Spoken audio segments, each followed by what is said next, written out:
Okay, we're gonna go with that.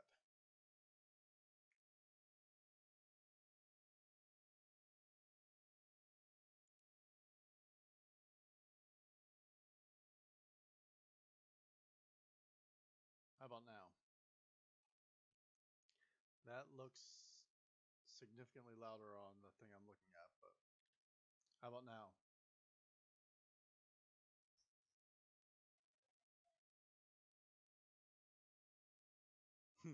Okay, that's bad then.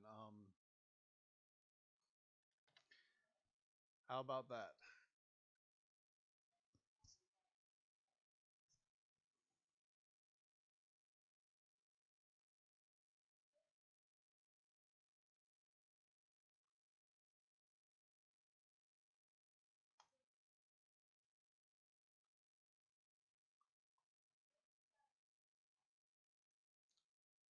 All right, we are live then.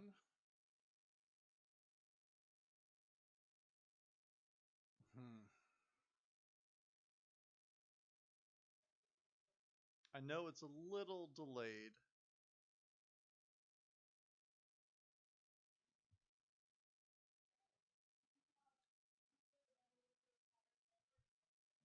I can't see my audio mixer once I'm in, so I'm gonna have to assume that's louder. So, welcome to the Salt Mine, episode 1 Bad Ice Happens. So, this is meant to be an interactive stream, so I'm going to ask you all to really um, get in that chat and tell me what you think. Um, I'm hearing from the chat that the sound still could be louder. Let me see what I can do about that.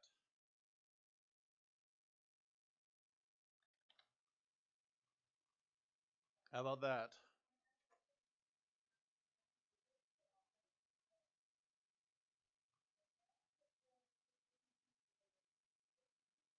That should be a significant amount louder, so I am going to move it forward. Awesome. All right, so welcome again. As I said, this is the Salt Mine. This is a battle report stream where we are going to talk about a game I played. I'm looking forward to y'all's input. Tell me what I did right, what I did wrong. We're gonna have you all guessing at what people's strats were mid-game and things like that. So let's look at the strats and schemes for tonight. Looks like our deployment was a wedge deployment. We were playing Symbols of Authority with Take Prisoner, Breakthrough, Let Them Bleed, Claim Jump, and Hidden Martyrs. Our battlefield looked like this. I asked who the beatdown is on this frame. I'm realizing you haven't seen the crews yet, so you're not going to know. But looking at the board here, just a couple things of note. It's pretty wide open all around the middle here. And it is so there's a lot of room to move around here. That's going to end up being really important. All of these tree settings here are concealing and severe and dense.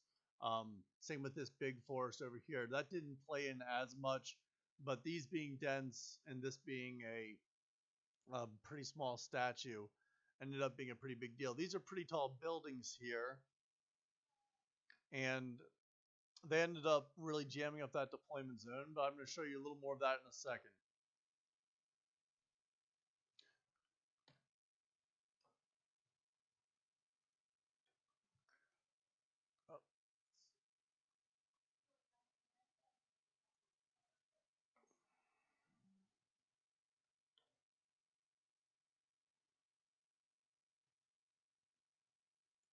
All right, so looking at our crews, my crew was Lucius.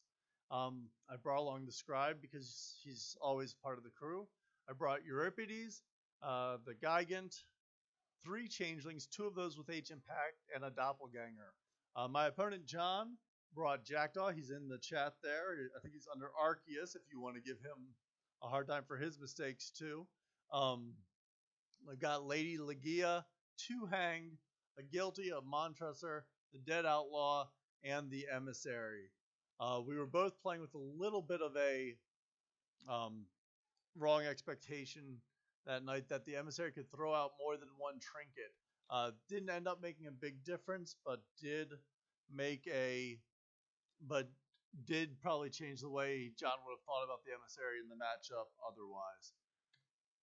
So I want to go back to the board for a second. Knowing those are our crews, I want to talk about kind of where the fight would be and who the beatdown would be in this matchup.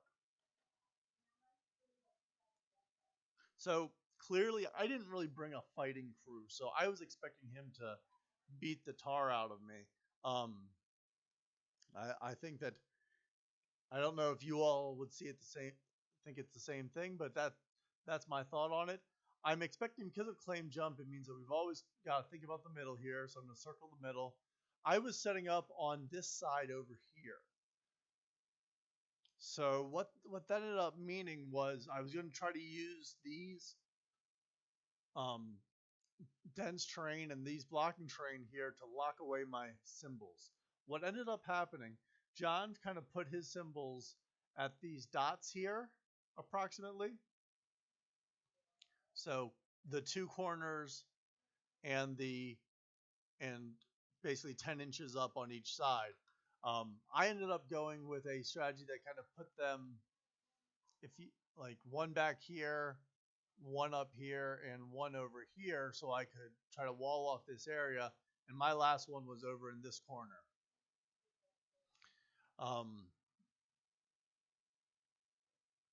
so I expected there to be a big fight there, kind of a fight in front of my symbols, and if I could get to his symbols, we'd brawl some there, but hopefully not too much fighting because I just wasn't going to kill much.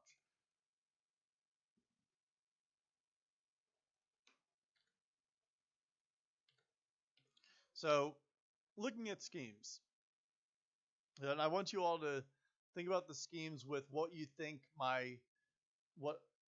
John will take. So I was thinking about mine. Stupidest thing I thought was I should take prisoner on Jack. He's likely to overextend. And then I realized you can't do that on a master. It wasn't a possibility for me. Disappointing, but it was something I definitely thought about. I didn't let them bleed with this crew. I wasn't planning on being able to beat him up very much, which was good because it would kind of help me avoid tripping his hidden martyrs. Claim jump, I just can't move the Montresor, so I didn't want to try to do that. I thought John would take that one for sure. He almost always sets up in the middle board, puts that Montresor there, and I just can't move him. So I was thinking about what I would probably do was take hidden martyrs and then use the Gigant to basically feed him the models I wanted him to kill.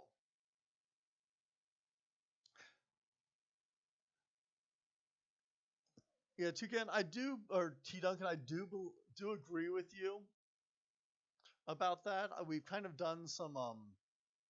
I've used the pillars to try to spam damage before, um, and I should have given that a try here. Um, it's kind of card dependent, but especially for something like Let Them Bleed, it probably wouldn't have been a bad choice. And I'm sorry I didn't see that option, but I think you're absolutely right about that. I liked Breakthrough. I thought he would take a Prospector, so when he didn't, Breakthrough was an almost certainty for me. I thought if I'm going to be up there for symbols anyways, Breakthrough would be a go-to for me. So turn one, predicting his schemes and planning. So I'm going to go back to I'm going to go to our deployment real quick so we can talk about that. I decided to do it in two pictures, and I don't know why I put my deployment over here, and that was dumb. My deployment over there and John's over there. But if you look, he's got his guilty there, and then Layla Gia, that's his emissary there. I believe that's the two hang, the dead outlaw, and Jack's in the back there, which puts Montresor up front. So talking about the movement on the crew. So in terms of those duels, I think you're absolutely right that using those on his crew probably would have been a way to at least work down things, especially because those aren't an attack, so they wouldn't trigger his incorporeal, which is a big deal against a lot of Jack's crew. Um, and I might have to give that a try next time I face Jack, because it really is an interesting way to look at dealing with him. I was hoping to mostly block his line of sight to my models to turn off on your heals. Part of why I set up my bunker over here behind these trees is I wanted to set up the bunker. Um, that kind of gave away some of what it would look like, but with the buildings here and the trees here, I thought I could mostly hide, avoid him getting into my crew quite as fast. I figured if I could slow the game down a little bit, it would really help with that.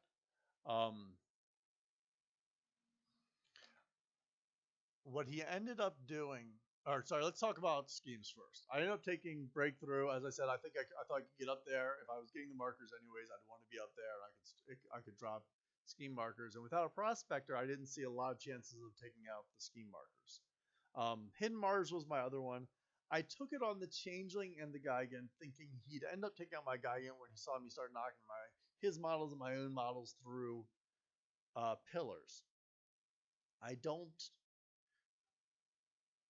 I don't know if whether I overestimated how many knock through pillars I'd be able to pull off, but I figured that was something he would take out. If you look at my deployment over here, the big white guy here, that is Euripides. I had to proxy him. I've got 3 changelings all bunched up in a pile there, and I've got Lucius. We've got the scribe over in the corner to put up some token resistance for that marker. Over here is the Doppel, and off the screen is actually my Gigan. He's kind of stuck in the corner because of the way that wedge worked with those buildings. Probably a mistake on deployment. You'll see why in a little bit. So let me ask you all knowing his deployment, knowing what the board looks like, what I want to get in the chat some guesses on what the schemes would be for the Jackdaw crew. And if you don't think I was right about where the fight would be, please let me know that too. So end of turn 1, and I've got 2 pictures of it. I don't know that one's much more clear than the other. It's kind of rotated. You can see here, I've started bunkering up. Those are all ice pillars, those red guys there. I started building the bunker.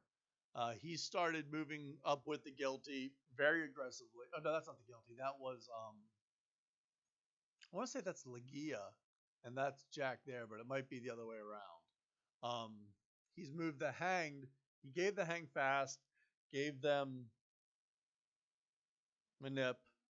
I'm not surprised it's hard to tell what things are. That's why I'm going to try to go through and point out what things are so that you have kind of an idea, because I don't think from an above picture you're going to be able to tell very well. So we've got the Gigan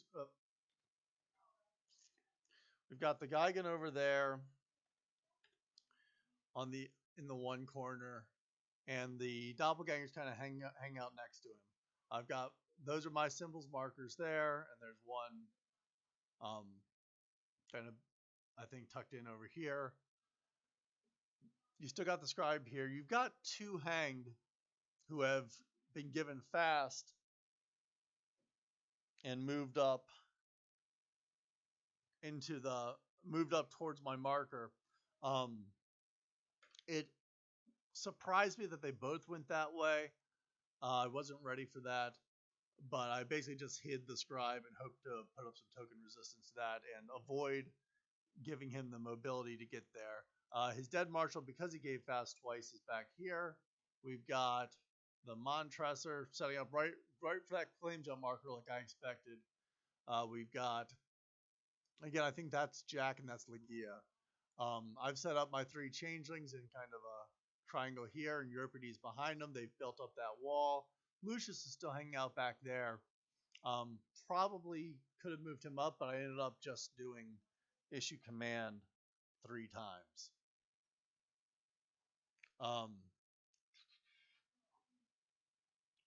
So at the end of turn 1,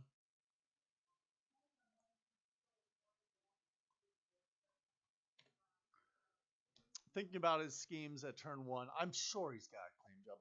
I've seen that model. I was really kind of struggling. I figured maybe Hidden Martyrs on the Guilty and Hanged, or the Guilty and the Dead Marshal. I wasn't sure about that. It was the those groups of minions all were possible. Um, and I was pretty sure he had claim jump.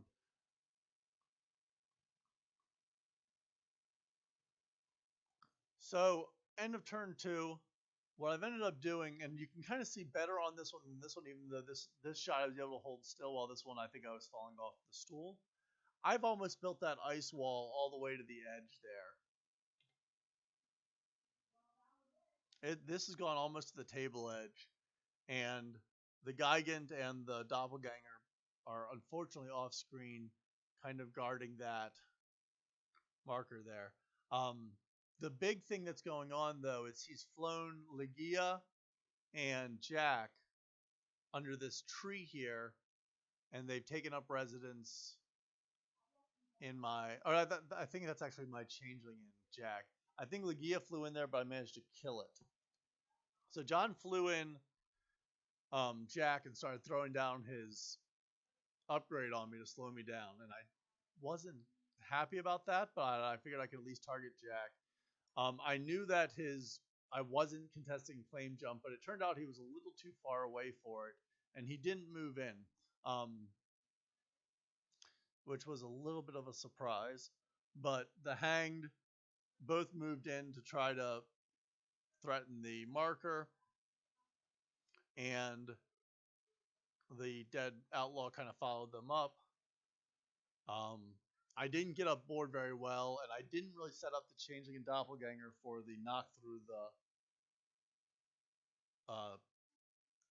the markers I was hoping for. So it's still 0-0. Neither of us claimed any points at the end of turn 1. Any questions from the chat about what's going on so far?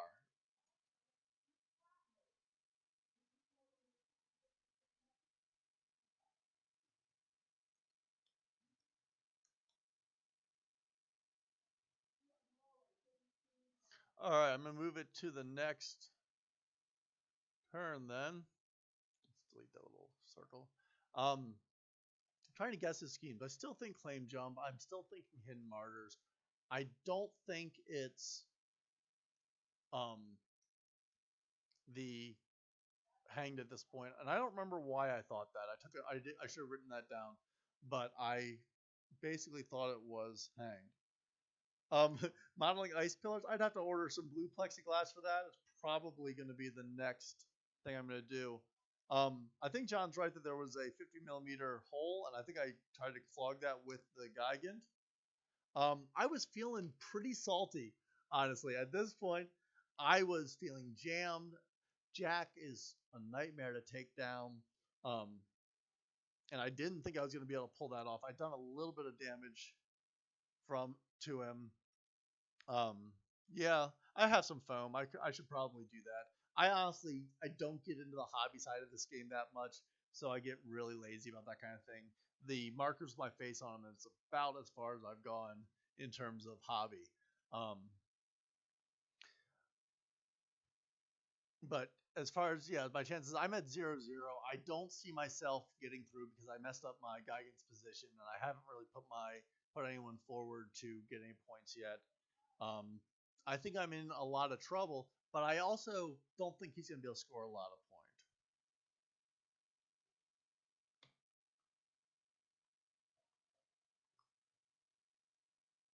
All right, end of turn 3. So, looking at the board at the end of turn 3, we've got a lot going on. You can actually see the edge of the board for the first time. So,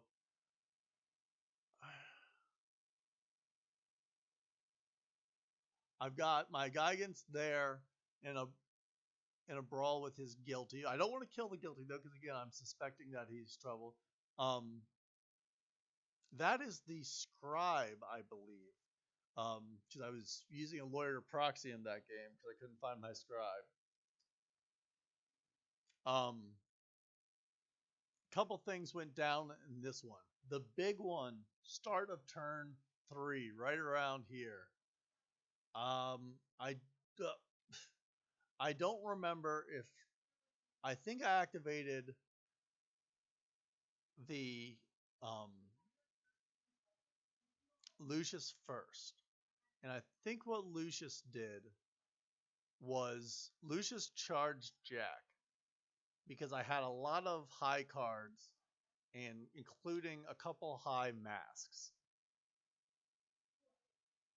So Lucius goes in on Jack, and I'm using coordinated strike to let Euripides punch him too. And what ended up happening was with the scribe when he charged was close enough by that there was no danger of Jack getting. Jack had to either discard to cheat the attack to cheat against the attack, so he couldn't. So I was hitting him. I was getting that coordinated strike trigger, and then um, Euripides was hitting too.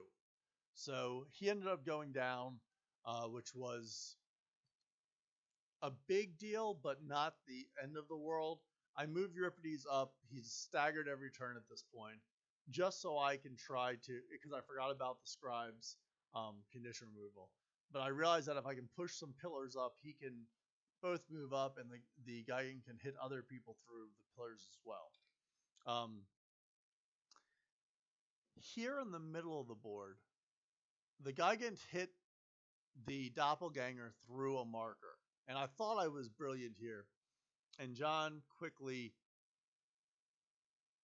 did put a lot of pain onto basically put staggered that I would never get off onto the doppelganger and hurt her real bad. Um, so she was unable to really do anything effective after that point. Um, I should have hit her out of this forward marker, but I think I messed up my order of operations. I think I hit that up I think I hit that up after I moved the doppelganger over. He started dropping ski markers over here. He's dropped one there. I think he dropped another one in the corner and picked up my marker, which is how he got the strat point and the schemes. So at that point, again, as I said, I was pretty salty last turn. I'm saltier now. We're at heavy salt, and I'm complaining a lot about the table setup, if I recall.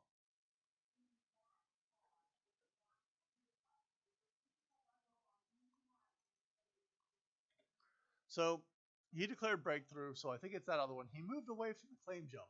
He had been faking it. It was incredible. It was so good.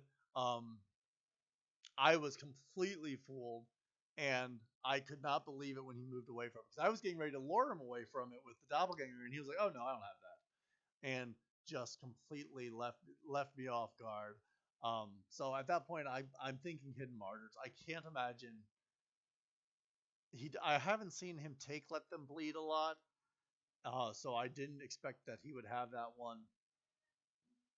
Honestly, against my crew, it probably wouldn't have been a horrible take, but that's what I'm thinking. I still haven't scored. He's at 2 points, and but I'm seeing possibilities at that point.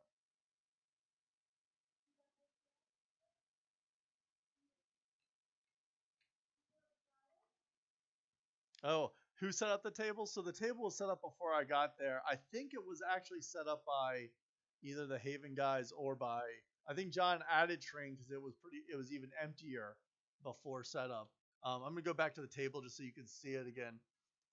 I was really salty because I wanted to block line of sight, probably more like here, and it felt not doable. Um, but I mean, how much does the amount of big blocking chunks the only thing that really matters against Jackdaw? Yeah.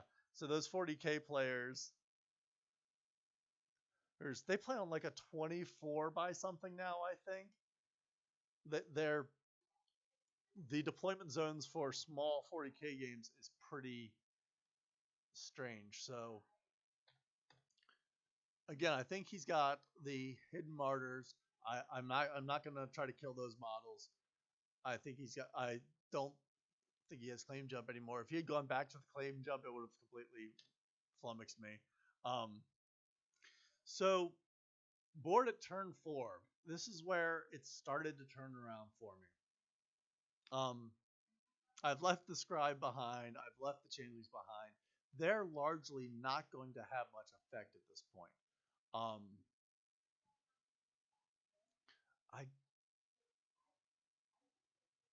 Lucius and the Hang. So unfortunately, my picture kind of cut off some of this, but Lucius has run over here towards the Hang, and there's like a Hang here, dropping markers, and a Hang in the corner, and I think the Hang in the corner dropped a marker.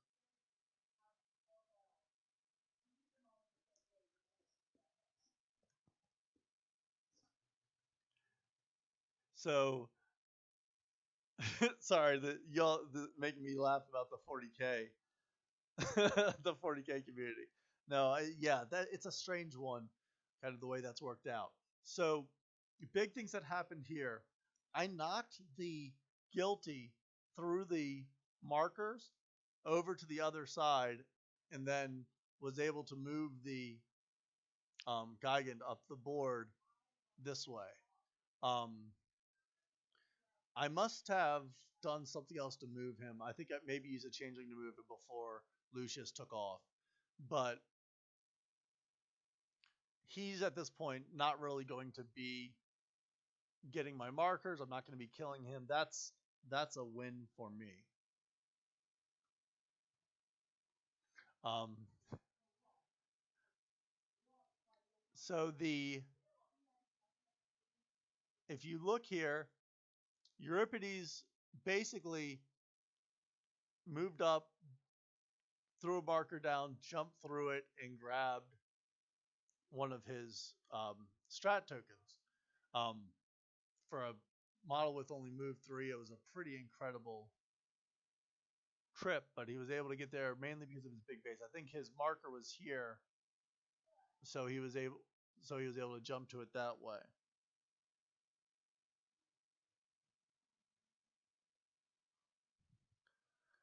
So I think that so I'm gonna get in this 40k talk because it makes me laugh. I I know that um I'd say 500 points with like orcs is still ends up being a lot of models on the board. Um, but I can say to John, I think every game I played with Euripides, people are surprised at how far he can move. And I really want to play his. I might have to buy his actual crew so I can try that out. Um, so that, but he's setting up his second breakthrough point down there. Lucius has gone down to contest and use his. He eats one of his markers and he's using his bubble to try to prevent others. Um, and then,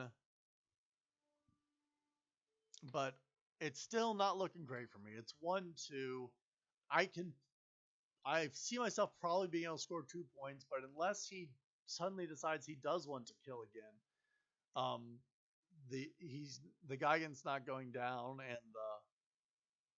and he's not going to accidentally kill my lone changeling that isn't going to make a difference in the game at this point. Um, I don't think he sold that to Steve. I think it's a, um, I think he ended up selling it to someone else because I don't think Steve has it. I wondered when he killed the doppelganger died to the aura on Montresor. So I started wondering, wait, does he have take prisoner? Because I don't know his last scheme yet. Did he have take prisoner on the doppelganger? Because he looked upset when he killed her. Turns out he only looked upset because he thought I had hidden martyrs on her, which I did not. But I thought maybe he had take prisoner because he was in a good position to get it. Um, but he still I still wasn't going to kill the Outlaw Guilty. That seemed like a trap to me. End of the game, didn't feel like showing the whole board because they didn't really tell the picture. Lucius kind of tells the whole picture here. So Lucius picks up a marker and then charges the dead outlaw and the hanged. I made a big mistake here because Lucius Lucius engaged them both. Great. The hang can still push out, but he can't push out and get far enough away to drop a marker without me replacing it with mine. Even better. I have two attacks. The mistake I make is attacking the hang instead of the dead outlaw. Now I didn't want to kill the dead outlaw, but I forgot the second half of Hidden Martyrs. Um, and I had run him into the into the second point, and I didn't attack the very damageable model that I could have knocked down to half wounds and stopped that point from scoring. The other thing that happened up here, Thune was able to jump. He was able to pick up the strategy marker, which was right here, and he was and pick up and drop a scheme marker far enough away from his crew at that point that he could not stop it. Real risk there because he was going into Euripides hard, and he had a good chance of killing him because he was down to move 3 because of the permanent stagger. Luckily,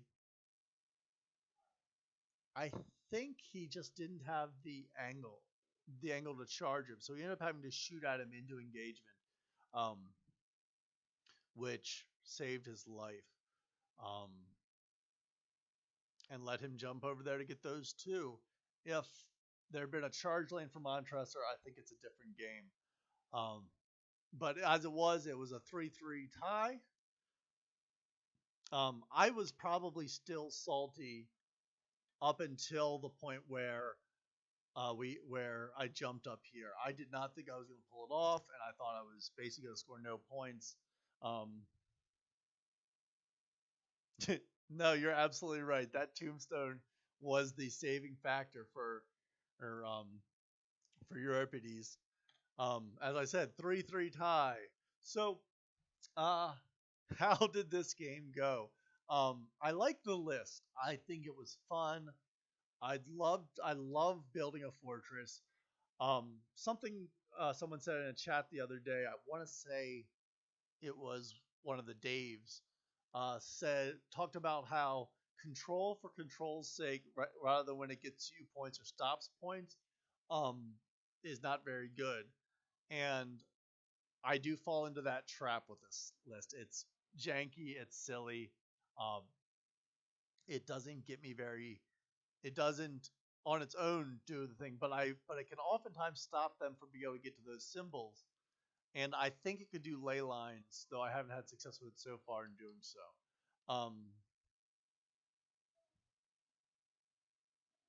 I don't know if I take it into Jack again, though. The throwing the pillars in to oh that's good, Lysander. That's good stuff. But I think that he could that honestly, I would love to take the Yuri Lucius list into Jack just to throw all those duels at them and see if they can survive it. I loved. So, John, you're saying you thought I was nuts building the fortress back there and think I could still score.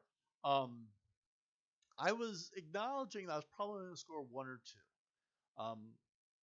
I I've been thinking more towards a style of denial than of play than of scoring my own recently. Um, I don't know if that's a good strategy or not. It's led to me some of my worst losses in Alpha, but it's also led to some pretty good games. Euripides was incredible. The denial of the pillars and the help of the pillars with the changelings and Lucius drawing me cards really worked.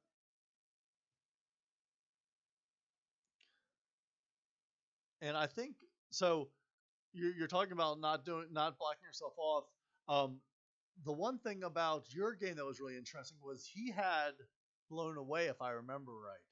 Right. So if John had had some blown away in this list, which I wasn't really worried about because you don't usually see Mad Dog in Jack lists.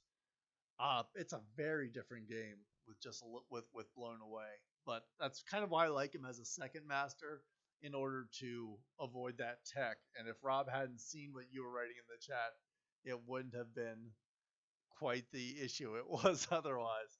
Um, things I need to work on. I gotta focus on the actual game. Um, a sub game of how many markers I can put down is not a real thing. The placement of the Geigen and Doppelganger. Wedge and the deployment zone made that a little hard, but it was not. It was that was not great. Um, I would like to try that combination again, um, but I want to do it with someone that has armor because hitting him wasn't as effective. Well, the thing with blow it to hell though is it doesn't have to be a huge factor.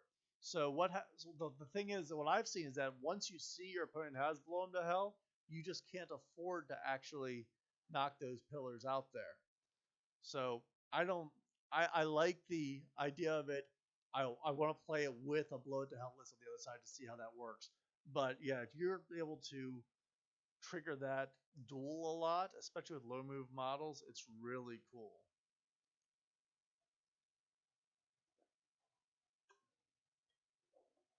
Um, all right. So my predictions. I sniffed out the martyrs pretty early, but man, I fell for that claim jump. Um, yeah, that is exactly. Yeah, that's what I'm thinking. It's such a you. It ruins the usefulness of it in a way that completely changes the way you're going to play it. Doesn't mean it's going to be bad, but it's going to change what you do for sure. I sniffed out the martyrs, fell hard for the claim jump. Um, I feel really dumb for not getting my second point of martyrs, or for not realizing what his second point of martyrs would mean. That was a pretty obvious thing. I need to look at martyrs again because I put it on a changeling, and I'm not sure since the changelings don't engage if I could get the second point with the changeling side of it either, and that seems like a big mistake. Um, who was the beatdown? I thought he was, but he was really avoiding killing anyone but my masters and totem to try to avoid to deny martyrs, which was probably smart. Makes me wonder if when I play into martyrs in the future, if I need to be more aggressive with those minion models. Um, they just die a lot, so I have too many experiences of losing them both. But I'll have to think about how that will play out in the future. I didn't see predictions from the chat on the schemes. Um, I don't know if I very well could have misread it. Um, I don't know, John, if you want to put in there, if during the game you sniffed my hidden martyrs, obviously from the start, but you said I think you told me you thought I had claim jump on the doppelganger, um, and were really surprised when I started doing breakthrough, if I remember right.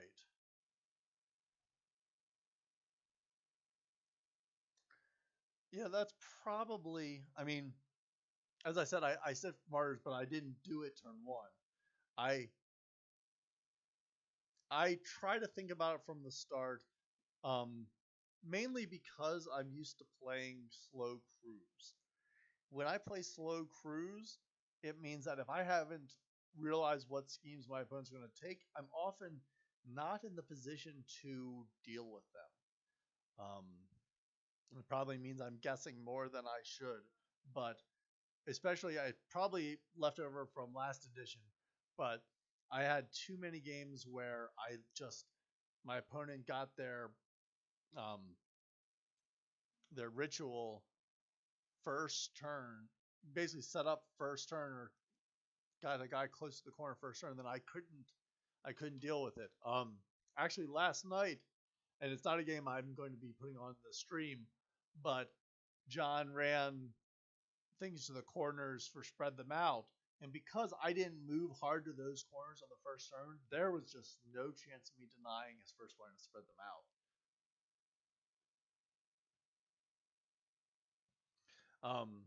Well, that makes me feel a little bit better. I think another funny thing about this is I've played against John's Jack probably 7 or 8 times at this point at least. And if claim is in the pool, he puts on Montressor every time. So I think part of this was him taking advantage of, or trying to do something different, knowing I would be looking for that. But I've never stopped him from getting it, so it may have ended up being a better take for him um, in the long run. All right, so special thanks to my opponent, John. I cannot. Look, Velcro shoes are there for all of us. It's just sometimes needed. Um, my opponent John, thank you so much. Thanks for being a good sport for the game, for the stream here today, and for a good game. The proprietors of the gaming club, the Historic Haven. I really like being able to play there has been a wonderful experience. I met some of my best friends and I get some great games in through it. It's a really great thing. I want to thank my episode 0 testers. I identified 4 of them. If you're the 5th, please let me know. I don't know who you were, but I saw that there were 5 people who viewed the test stream. My incredibly patient wife, who will never see this, thanks, because she is going to be teaching every time I'm doing these, but maybe she can hear me screaming it to you all as she tries to work. If you want to talk more foe, I'm a big proponent of getting in these chats. Get into the Swamp Fiends Discord. We're talking Malifaux all the time. Get into the Guild Facebook chat. I'm there. I understand there are Facebook chats for the other factions. Rob, if you want to see some rezzers in the stream, you gotta get into the Haven so we can put you on there. I'm not gonna put Steven's fake playing Molly by using other models into the stream because I think that would be even more confusing. Though Emma's games definitely could. You want other good foam material? There's so many good podcasts out there right now that I really want you all getting in there. So get on the Third Floor Wars podcast, Swamp Fiends podcast, Rage Quit Wire, or the other coast, Steam Power Scoundrels, Schemes and Stones, and Capital C Crew is the new guys on the block. They just put out a first episode. It sounded really good. I hope to see them making more. I hope all those, but the media crew right now is great. There's no chance Twitch is humans. It's definitely Amazon. It's definitely stealing all your data, and it now is going to start advertising Malifaux stuff for watching this. I'll see you all next week. Thank you so much, chat. I'm gonna hang out in the chat a little bit, but I'm gonna get off voice because my throat is not happy with me. I really enjoyed this, and I'll see y'all next week.